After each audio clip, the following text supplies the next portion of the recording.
महाराज कि पूछ बुढ़ाई खोई क्षमा अधर लघु रूप बहोरी जनक सुता के आगे ठाड़ भयो कर जोरी।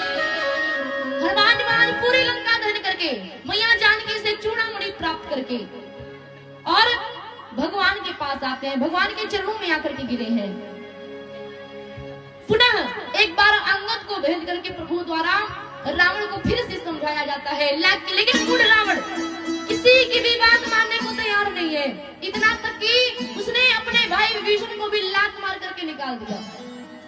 तत्पश्चात विभीषण जी प्रभु के आगे शरणागत होते हैं और फिर रामादल एवं रावण की सेना में बहुत ही भयंकर युद्ध प्रारंभ होता है। पहले दिन के युद्ध में ही रावण की आधी सेना समाप्त हो गई।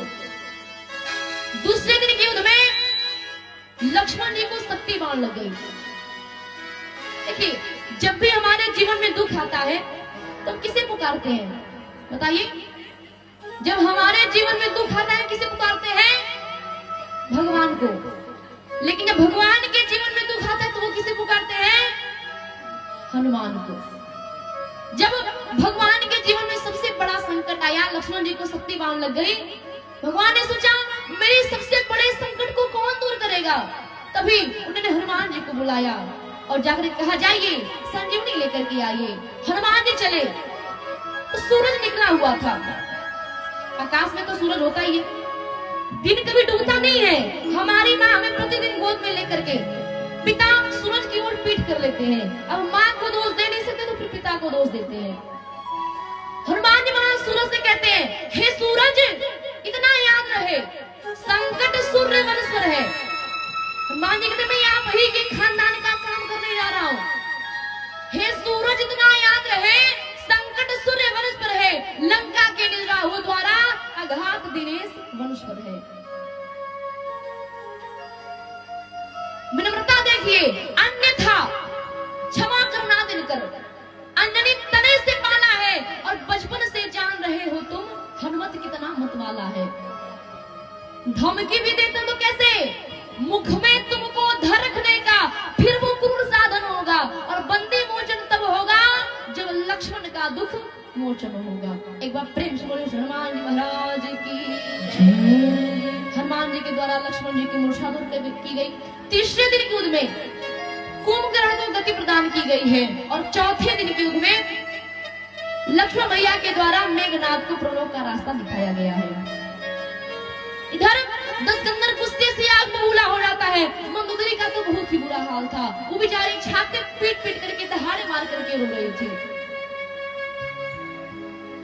कि मंदोदरी अवदन कर भारी।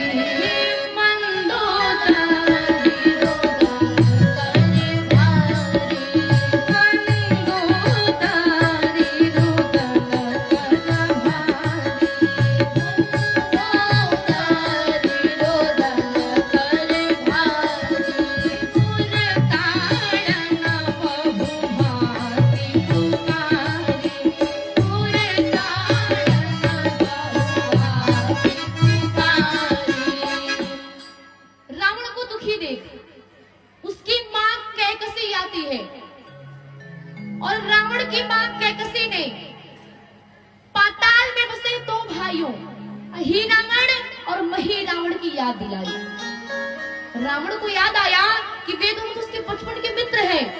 लंका का राजा रावण, राजा बनने के बाद उनकी से वो सुध ही नहीं ली थी।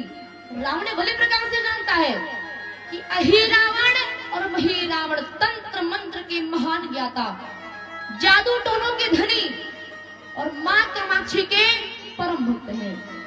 रावण ने उन्हें बुलावा भेजा कि वे अपने छल बल से राम और लक्ष्मण का हरण कर लें।